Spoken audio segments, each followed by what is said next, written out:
이제 조금 좀 깊이 들어와서 가족 사례 관리를 보겠습니다. 가족 사례 관리는요, 사례 관리 개념을 이제 가족 체계 대상으로 시행하는 것으로 여러분이 생각하시면 되는데, 사례 관리 방법에 대한 이해와 가족에 대한 이해가 동시에 수반되어야 되는 아주 고도화된 전문적 실천 기술이다. 이렇게 보시면 되겠어요. 그런데 여기서 이제 클라이언트의 가족 또는 공식 비공식 뭐 자원 체계, 이 서비스 상황을 항상 어떻게 모니터를 하셔가지고 이 모니터링 체계가 일단 필요한 거예요. 그래서 기관에서 담당하는 대상자들이나 사업의 특성에 따라서 전문 사례 관리자를 배치를 하고 기관의 서비스 체계를 사례 관리 중심으로 전환해야 된다 하는 그런 내용이에요. 그 다음에 이제 가족부지 대표 전달 체계인, 여러분 이제 건강가정론 배우면 이거 배울 수가 있어요. 건강가정지원센터라고 있거든. 중앙에 있고 시도, 시, 군구에 있어요. 그러면 여러분들은 이제 요 강의를 들으시면서 내가 살고 있는 지역에 건강지원센터가 있는지 없는지도 알아보고, 있으면 어디에 있고, 혹시 기회가 되시면 건강가정센터를 방문하셔서 한번 상담도 해보시고, 거기에 있는 자료를 쫙 스크랩을 가져오셔서 수업 시간에 한번 여러분 제출해 주셨으면 고맙겠다는 말씀을 드릴게요. 구로에도 있고요. 저희 대학 주변에는 광명시에도 있어요.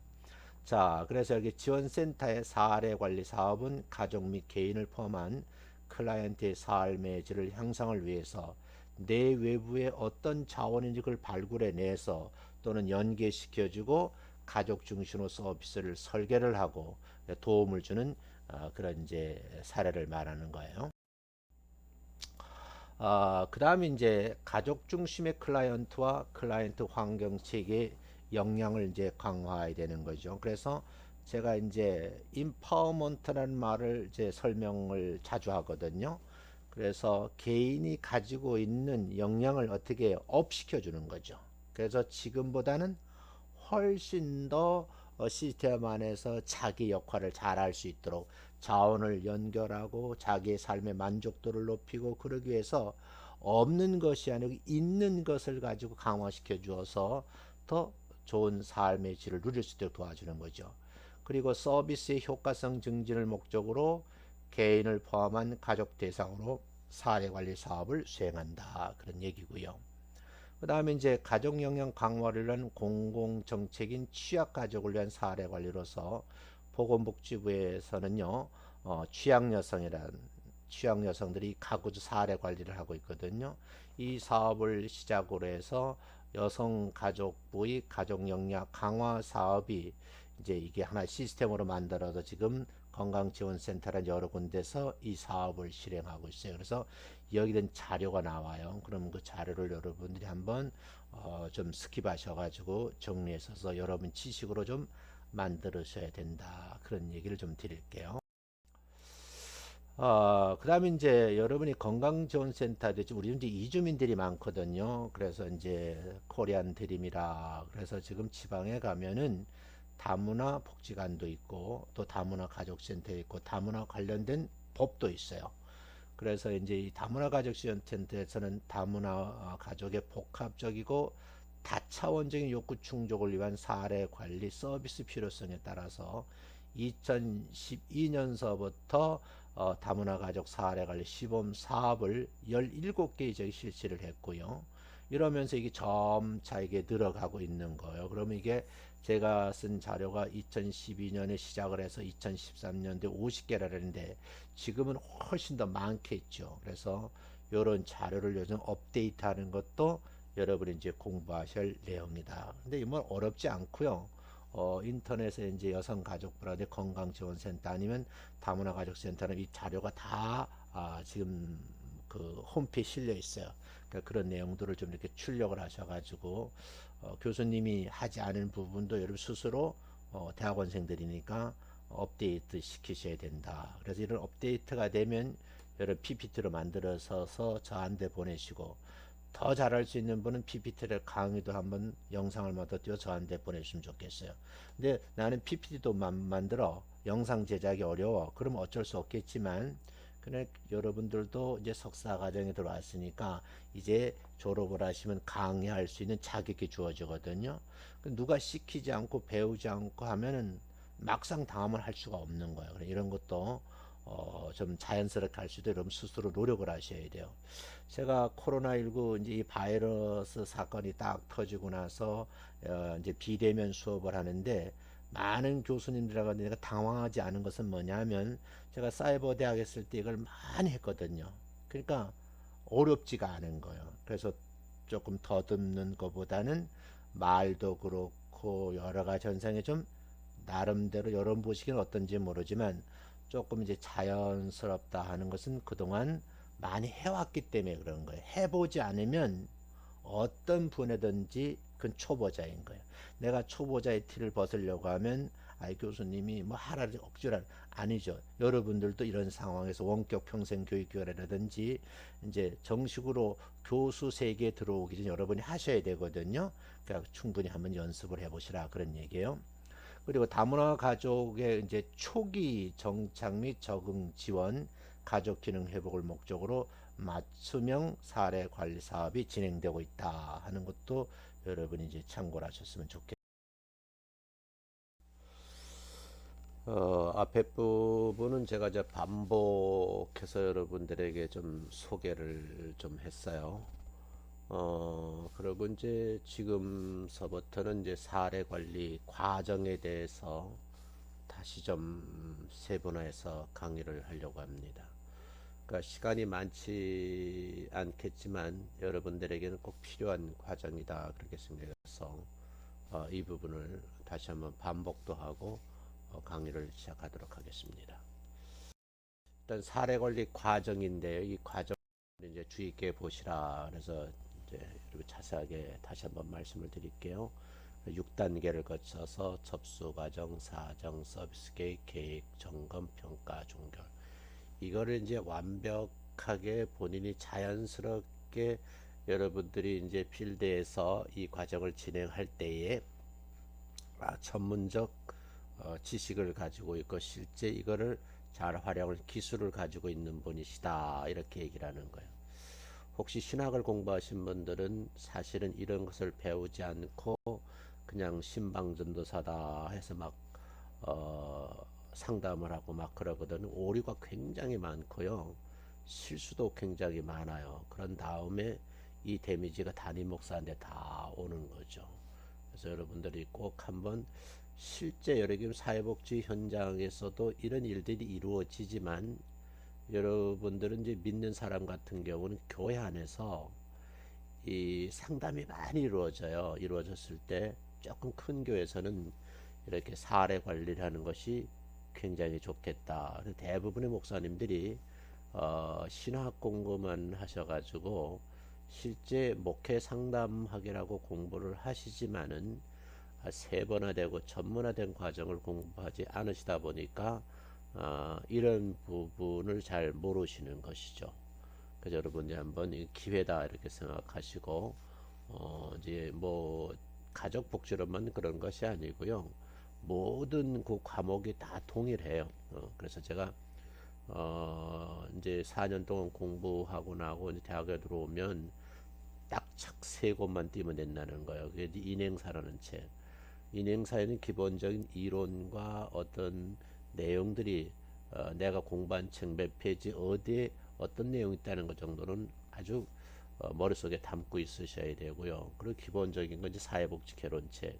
이걸 한번 쭉 한번 훑으셔서 사회복지가 이런 것이구나 하는 걸 아셔야 되고 이걸 이제 과학적으로 하기 위해서 그 다음에 할 일이 이제 몇 가지가 있죠. 그래서 이제 그런 부분인데 어쨌든 간에 이 몇 권의 책만 기본적으로 음, 띄시면 그 다음에 다른 과목들은 별 어려움이 없다. 저는 그렇게 생각을 합니다. 그래서 여기 사례 관리 주요 과정 할 일 구분은 어떻게 하고 6단계로 구분했죠. 그 단계별로 할 일이 이런 것이다 하는 것을 반드시 알아뒀으면 좋겠어요.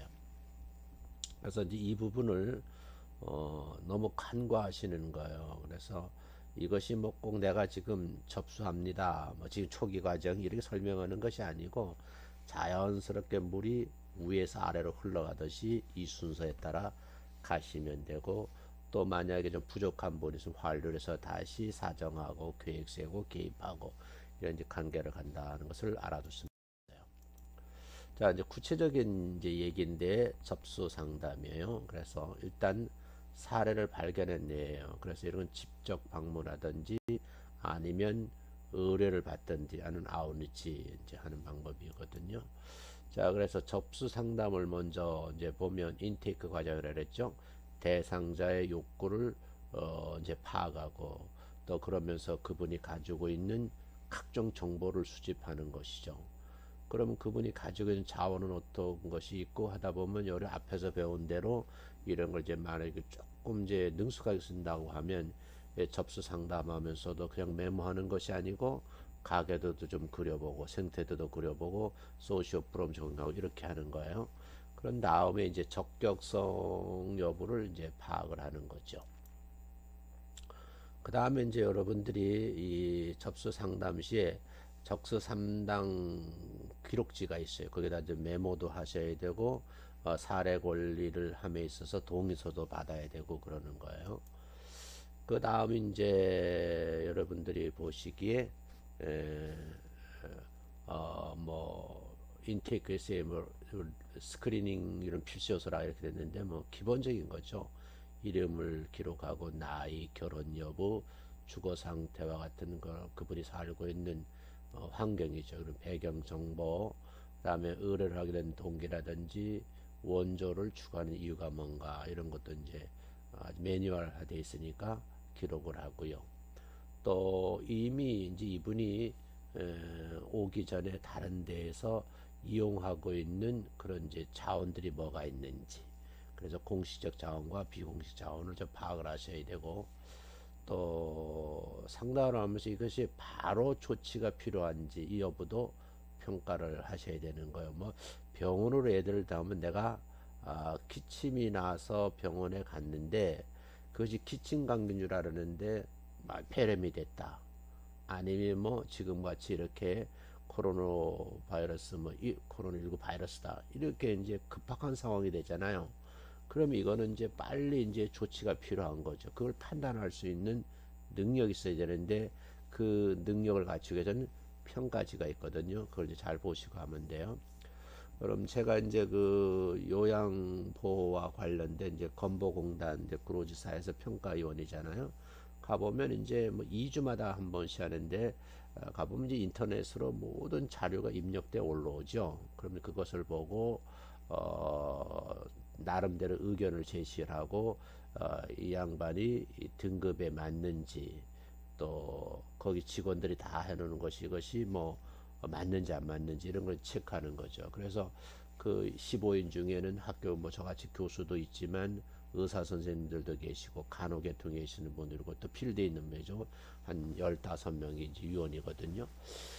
그런 것처럼 이제 거기서 평가를 하고 판단을 하는 거죠. 그리고 수입 여부는 어떤지, 나이, 그리고 또 이렇게 보면서 다른 요건과 관련해서 수혜 자격이 있는지 없는지, 실제 말하면 혜택을 받는지 없는지, 이런 것도 이제 지금 우리가 하는 서비스에서도 수혜 자격 여부를 이제 확인을 하셔야 되는 거예요.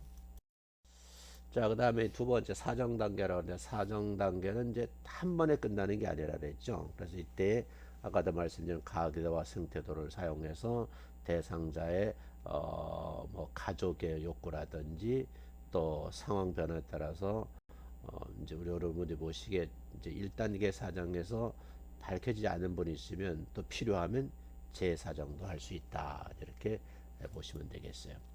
그럼 사정 단계에서 파악하게 되는 사회적 자원에 대한 사정은 가족원의 주변 환경에 대해서 다방면으로 파악을 해서 가족원 및 가족을 둘러싼 주요 자원 유무와 정도를 파악하는 것이 중요하다. 이렇게 봅니다. 그래서 이제 여기 이제 좀 박스로 좀 해놨는데 물리적으로서 이제 클라이언트의 건강 문제 등 안전을 유지할 수 있는 환경인가, 또 친구라든지 친척, 이웃, 또 여타의 사회적 기관으로부터 지금 현재 도움을 받고 있는지, 또 받을 수는 있는지, 또 의미가 있고 책임 있게 신뢰하는 지역 사회와 연대는 되어 있는지, 정신적 심리적 건강 유지를 할 수 있는 적절한 방법과 자원은 가지고 계신지, 또 안전하고 신뢰할 수 있는 적합한 아동 및 노인 서비스에 접근할 수 있는 그런 분인지, 또 여가를 위한 시설에 접근이 가능한지 여부, 또 일개 시민으로서의 권리를 행사할 수 있고 어떤 내분이 외부 자원을 이용할 수 있는지, 일하고 사용할 수 있는 교통수단은 어떤지, 뭐 이런 것도 이제 살펴보는 거죠. 그런가 하면 경찰 및 소방에 대한 보호라든지 뭐 이렇게 합리적인 범위에서 안정성을 보장받을 수 있는지, 또 안전하면서도 건강 일할 수 있는 조건을 이분이 갖추고 있는지, 삶을 영위하는 데 중요한 자원을 살 수 있는 경제적인 자원은 가지고 있는지, 만약 아동과 함께 살아가는 이제 그런 이제 내담자라고 하면 아동을 보호할 수 있는 주거 환경을 가지고는 계신지, 또 성장과 교육을 위한 기회는 이런 이제 활용하고 있는지, 법적 지원에 접근할 수 있는 거리에는 있는지, 또 직업을 구할 수 있는 기회를 가지고 있는지, 이런 것들을 종합적으로 사정을 하는 거죠. 물론 이제 여러분들이 보신 대로 리스크가 있으니까 그거 가지고 하시면 되지만, 이런 것들을 순서에 관계없이 여러분 차근차근 물으시면서 이런 정보를 여러분이 파악을 하셔야 되는 거예요. 이렇게 이제 사정 단계가 끝나면 서비스 계획을 세우는 거죠. 그래서 가족 사정 결과를 토대로 기관에서 가능한 서비스 개입이 수립되는 단계인데, 이 단계에서는 클라이언트 가족과 사례 관리자의 상호 간에 합의된 목표가 수립되고, 목표의 우선순위에 따라서 이제 첫 번째, 두 번째, 세 번째 해결 문제를 순서로 결정하는 거죠. 여기서 이제 여러분들이 이 내용을 보시고, 그러면 이때의 실행 계획서를 어떻게 만들까 하는 거예요. 그래서 계획한 서비스 실행하는 과정으로서 직접 개입과 직접적인 개입으로 나누어진다. 그래서 직접 개입하는 경우도 있고, 그 개입이 불가한 간접 개입하는 이런 게 나누는 거죠. 그러면서 직접 개입에는 교육, 지지, 격려, 위기 개입 등 요런 이제 순서로 가고, 그다음에 자원을 연결하고 중개하고 옹호하는 것은 간접 개입에 해당이 된다. 그래서 직간접을 통해서 이제 개입하는데, 이걸 순서를 정해 가지고 또 사례 관리자의 판단에 의해서 하는 거죠. 그런 다음에 이제 모니터링을 하는 거예요. 그래서 서비스의 흐름이라든지 클라이언트 서비스 진행 과정 등이 사례 관리 목표에 이렇게 잘 부합되면서 진행, 그 목표에 맞게 순서대로 잘 진행되고 있는지를 점검하고, 만약에 순서대로 또 원래 사례 관리가 계획했던 안 된다 그러면 그걸 다시 조정을 해야 되겠죠. 그래서 모니터링을 하는 거예요. 그런 다음에 여섯 번째 이제 평가 및 종결하는 건데, 진행된 사례 관리 과정에 대해서 평가하고 재검토해서 현 상황을 확인하고 종결을 할 것인지 아니면 다시 완료할 것인지, 그래서 준비한다는 클라이언트 삶에 영향을 미친 사례 관리 성과가 명확히 드러날 수 있는 단계가 되어야 된다 하는 거예요. 그래서 여러분들이 이제 이렇게 실제 보면은 접수 상담 기록지가 있거든요. 그리고 여기 매뉴얼 돼 있어요. 그래서 인테이크 할 때에 접수 번호도 쓰고, 또 뭐 상담 일지도 쓰고, 초기 상담자가 누구였고, 상담 장소가 어디였고, 의뢰한 자료들은 어떤 것이 있고, 상담을 해서 의뢰 경로가 지금 여기 이제 6개 돼 있잖아요. 그 체크도 하시고, 또 가로안 있는 내용은 이제 내용을 채우셔야 돼요. 그리고 이용자의 뭐 이름, 뭐 주민번호, 다음에 주소, 연락처, 또 후견인 있으면 후견인 거, 그 장애가 좀 장애의 어떤 장애인데 등급이 몇 등급, 그리고 이제 본인이 보기에 건강 상태가 어떠한지, 뭐 질환은 가지고 있는지 없는지, 그 지원 여부에 대해서 이렇게 자세하게 되어 있어요. 그래서 수급자인지 차상인지 의료급여를 받으신지 건강보험이 해당되는 장애연금을 받고 있는지 노령연금을 받고 있는지 등등 이런 거 체크하시고요. 또 주거 상태도 집을 가지고 있는지 연금인지 뭐 무료인지 월세 살고 있으면 월세가 얼마인지 또 전세면 전세금이 얼마인지 종교 유무도 여러 문제 보셔야 돼. 이게 영향을 많이 받거든요. 그리고 개인이 가지고 있는 어떤 내용도 좋고 가족력도 좋고 이렇게 해서 적수 3당 기록지 이렇게 기록을 하시는 것이다 하는 거예요. 그래서 이제 이용자의 요구는 어떤 것이고 또 모시고 온 보호자 요구는 어떤 것인지 그리고 그렇게 가계도생트도 그리고 상담자 평가 의견을 이렇게 집어넣으시다 하는 거예요. 그 다음에 사례관리 동의서를 이제 이렇게 받으셔야 돼요. 이걸 반드시 하셔야 되거든요. 그래서 이런 내용이 있다는 정도를 여러분이 알아두시면 될 것 같아요. 그래서 이걸 모르시면 이제 어려움이 되는 거예요. 그래서 사례관리 사정 영역에 이제 예를 들어 놨거든요. 그래서 이런 방식으로 한다는 것도 알아뒀으면 굉장히 좋겠다 하는 말씀이에요. 그래서 이런 부분을 차근차근 여러분이 이제 PPT 잘 올리니까 보셨으면 좋겠다. 실행계획서 나와 있고요. 이렇게 했으면 좋겠습니다. 대단히 수고하셨어요. 여러분들이 이런 자료를 자세히 보면서 적으로 해결해 가시면 별 문제가 없이 이런 보시겠다. 그래서 제가 이 파일을 올려 놓을 테니까 여러분들이 한번 보셨으면 좋겠어요. 자, 그럼 마지막에 이제 토론 및 생각해 보기인데 현대 가족의 특징에 따른 바람직한 실천 방법에 대해서 한번 얘기를 해보자. 또 가족 대상 사례 관리가 필요한 이유는 무엇인지 한번 서로 논의를 해보시라 하는 그런 내용입니다. 오늘 여기까지 하고 제가 좀 말을 빨리 했거든요. 그런데 옆에 있는 교수님이 좀 음악을 틀어놔가지고 잡음이 들어갈 것 같아서 좀 내용 설명을 못하고 마치겠습니다. 수고 많이 하셨습니다. 감사합니다.